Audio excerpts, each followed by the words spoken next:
How do you build a marketing strategy for your restaurant? More importantly, how do you build a marketing strategy that actually works? We're going to cover that in this video. I'm going to talk about how you put together a three-piece, a coordinated marketing strategy. Most importantly, I'm going to explain to you how much you should spend and where you should spend it. If you don't know me, my name is Chip Klose. I'm the host of the Restaurant Strategy Podcast. I'm the author of the Restaurant Marketing Mindset, and I'm the founder of something called the P3 Mastermind. It's a group coaching program where we help independent restaurant owners increase the profitability of their restaurants. All these videos are to help you guys, restaurant owners and operators, level up, increase the profitability of your businesses, run more efficient, more effective, more sustainable businesses. If you haven't done so already, make sure to go down below, click the subscribe button so you get notified about all new videos when they come out. Okay, we're talking about how you put together a marketing strategy. I wrote a book on this. Again, it's called The Restaurant Marketing Mindset, and I think about this in a very specific way. Really, I spent a lot of time talking about what I call the marketing triangle or the triangle principle. The way I see it, there are really only three things you need to do to successfully market your restaurant. Only three. It is simple, not necessarily easy, but simple. There's something straightforward about what I'm going to ask you to do. Number one, you got to focus on getting people in the front door. Number two, you got to figure out what you need to do to get them come back. And then number three, you got to figure out how to get them talking, right? Get them in, get them back, get them talking. I call that the marketing triangle. Really, it has to do with customer acquisition. I call that attraction, customer retention, and then finally word of mouth, which I call evangelism, right? The key to this is so crucial. I spend a lot of time talking about this, but I want you to adopt a systems and goals frame of mind, a mindset, right? Everything we do has to be tethered to a goal. What are we trying to accomplish? And when you start doing that, right, you spend less time then focusing on all the stuff that everyone else tells you to do, and you focus on actually making certain things happen. So when you frame it a different way, when you think of it in terms of systems and goals, you say, okay, well, what do I need to make happen?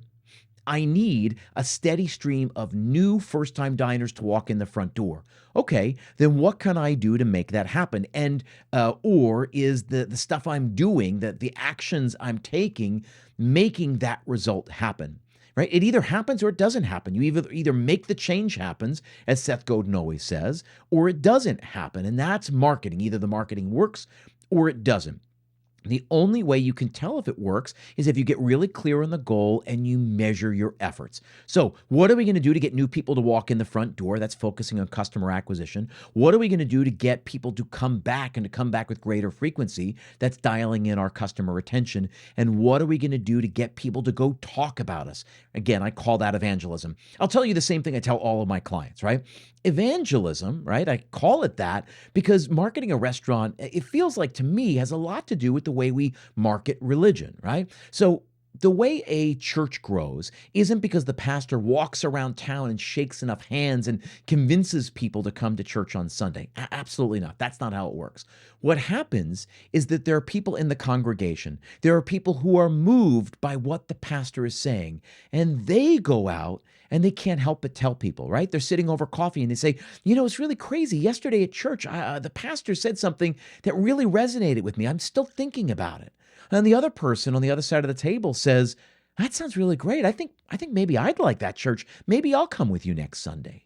That's how a church grows, because the people in the congregation are moved and they can't help but tell others about their experience. And then they therefore tell others and others and others. And a church grows from 50 to 100 to 500 to 5,000 to millions or billions worldwide.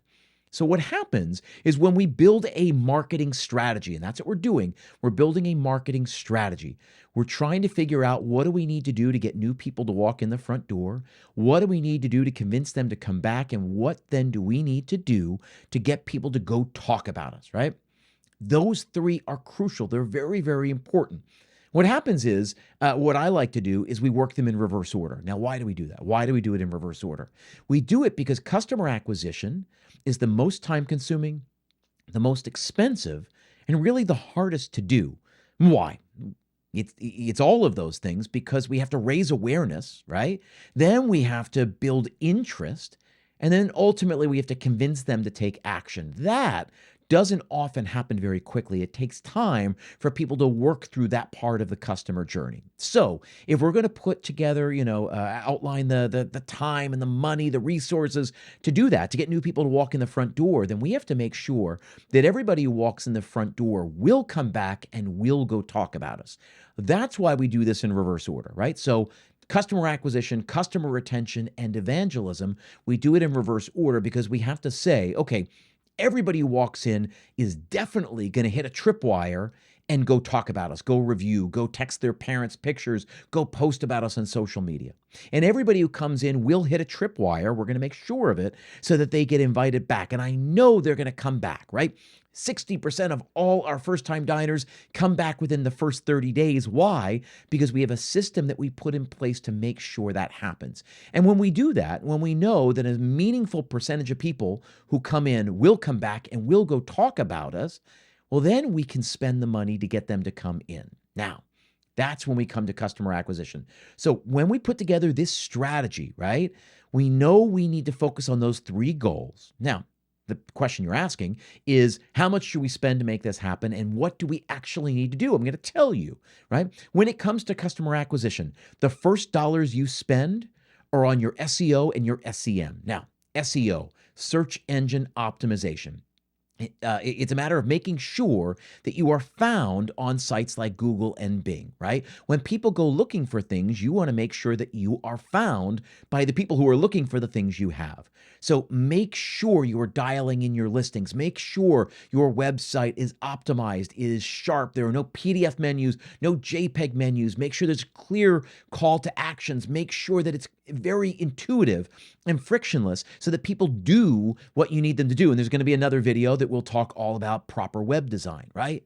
But the whole idea is that you make sure your listings, that your organic presence, meaning your website, everywhere you're listed on the internet, your reputation, right? Those reviews matter, that they're all dialed in. That's SEO, search engine optimization.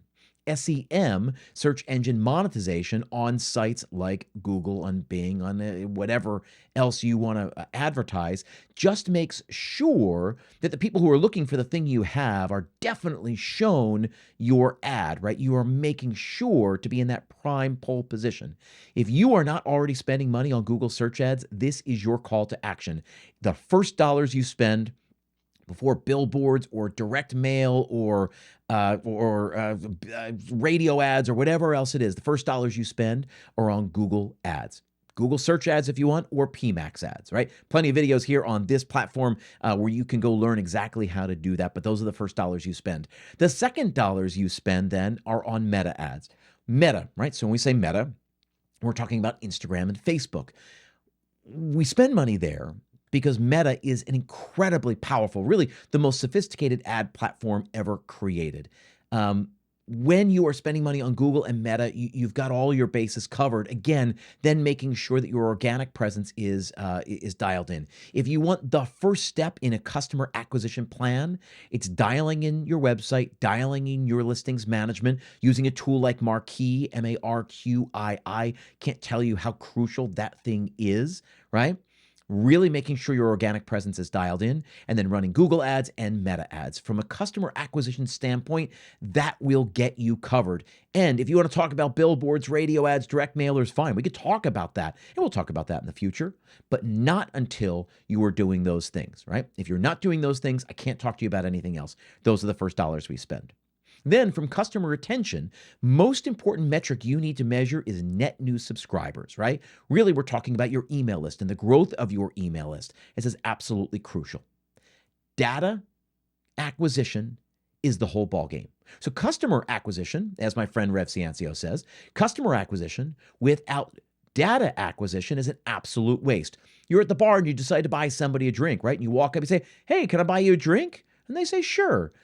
They get a drink and then go back to their friends in the corner? No, the idea is you're buying them a drink for 20 minutes of conversation, and maybe you get a phone number out of it. So why? Why would you take care of somebody and then not try to get their phone number so you can do it again sometime? The key to retention is being able to reach back out to them, to be able to remarket to them, to continue developing that relationship. So if you're going to buy somebody a drink at a bar, I hope you get 15, 20 minutes of conversation out of it and hopefully a phone number if that goes well, right? It's the same thing when it comes to your restaurant. You need to capture all of the data you can. Net new subscribers, the number of new subscribers you add to your email list is one of, if not the most important KPI that you need to measure. So you have to be growing your email list. Here are a bunch of easy ways that you can grow your email list, right? Your reservation software is a way to do that, or your waitlist software. So let's say you're a full service restaurant, but you don't take reservations. No more having the girl at the front and a clipboard. It's a waste because you get their name and you tell them it'll be about 20 minutes, but you need your name, your email, and your phone number. There's plenty of software out there where you can do this.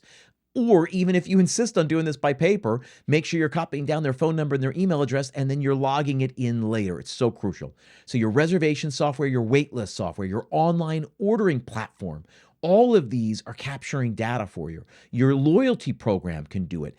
If you offer free Wi-Fi, I'd strongly urge you offering gated Wi-Fi. Every time you go to the airport lounge, every time you go to Starbucks, you are having to put in your information to access the free Wi-Fi. It's totally fine. On your website, you should be capturing emails. On your like a pop-up on the website, you should be capturing emails. And if you want to do it somewhere in store as well, with a QR code or whatever, you can do that, right? There's plenty of other ways. That's to get started. You should be capturing email addresses, data on your customers as much as possible, simply so you can reach back out and invite them back into your restaurant from time to time.